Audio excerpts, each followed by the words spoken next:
I'm James Lynch, and this is my stock report for UFC Vegas 97, taking a look at the biggest winners and losers from the event, and the thumbnail always gives it away. Shawn Brady, my biggest stock riser. He has to be. What a performance in that main event. Sorry, got to bring this up here.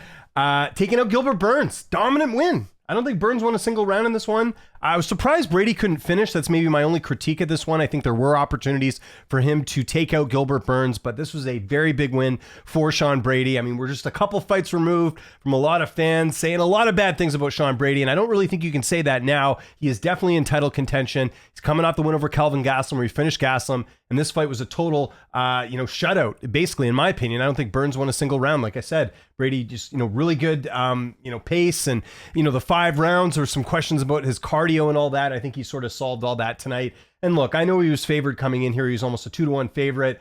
And Gilbert Burns is 38 years old, but Burns was still in that mix of contenders. Remember the JDM fight? Again, that was a fight where I thought Burns was competitive prior to the finish. In this fight, he didn't look competitive. So big ups to Shawn Brady. Big things ahead for him.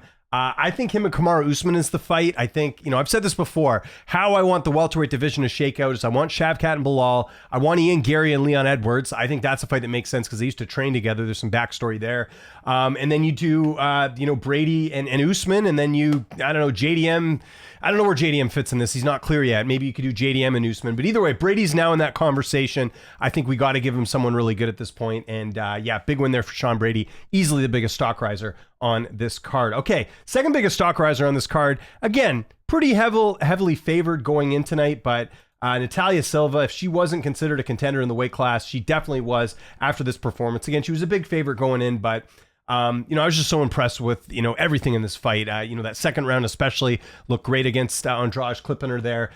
She looked outstanding and looks like she can compete with some of the best. And I know, again, Andrade is better at 115. I think we can all agree with that. But Andrade still packs a punch, and Silva was able to take whatever Andrade put out there, and she just proved to be the better overall striker, and that's why she's won this fight. And again, another fight that was completely dominant. Again, if you're going out there as a big favorite and you're dominating the fight, you got to get marks for that. Again, this was a big fight for Silva. I was kind of thinking Macy Barber next for her. I don't think Barber has a fight booked. She was supposed to, of course, fight Rose Namajunas, but Rosa, as we know, is going to be fighting Erin Blanchfield.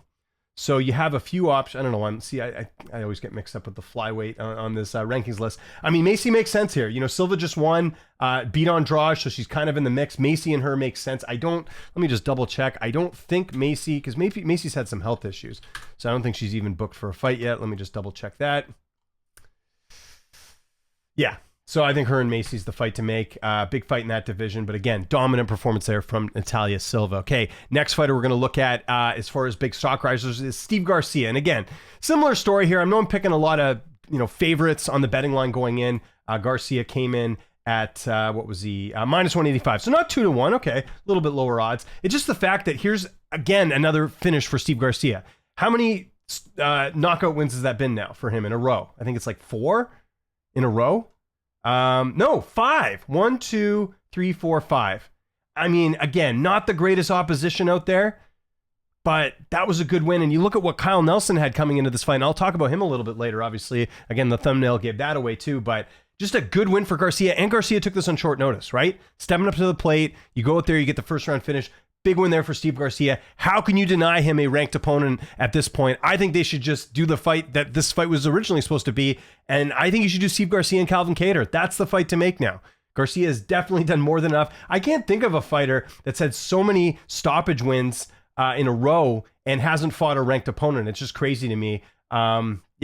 Steve Garcia, huge stock rise on this card, and always got to give an honorable mention as well. I mean, there's a few honorable mentions you could have gone with, but I did want to give 2 out here. 1 to Cody Durden. Again, Durden was favored going into this fight, but listen, short notice opportunity. He seized it. He got the new contract, and he finished Matt Schnell. Very impressive from Cody Durden. All the power to him. And then Chris Padilla, how about this? 2-0 in the UFC. Here's a guy that, if you look at his record overall, it's not like an amazing record, 15-6, but he was an underdog tonight. He comes through. He gets the job done against Rongzhu. Big win there for Padilla as well. He gets an honorable mention as far as a stock rise. Okay, let's get to the stock droppers. Now this one, I mean, it could have gone a lot of different ways. I know a lot of people might have Gilbert Burns as the biggest stock dropper, and I'm certainly here to hear that argument for sure. But Kyle Nelson got finished in the first round. It's not a good look for a guy who went on this nice run, right? 3 straight wins, unbeaten in his last 4. I saw a number of people picking Kyle Nelson in this fight. I didn't really get it.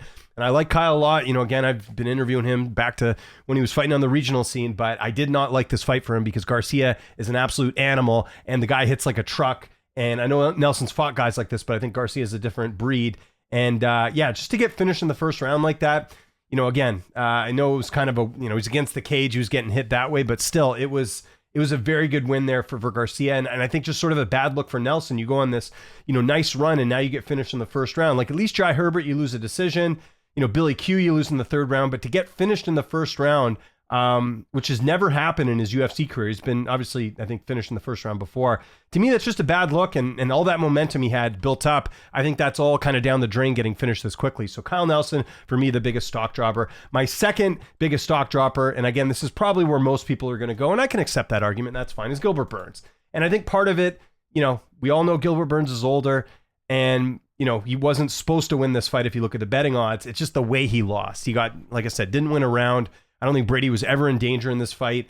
And look, Burns has done it all. I have a lot of respect for him. Just an absolutely great dude. But again, there was no competitiveness in this fight, in my opinion. Brady, like I said, owned all 5 rounds, pitched a shutout, if you want to use that, got a shutout, like we say in hockey.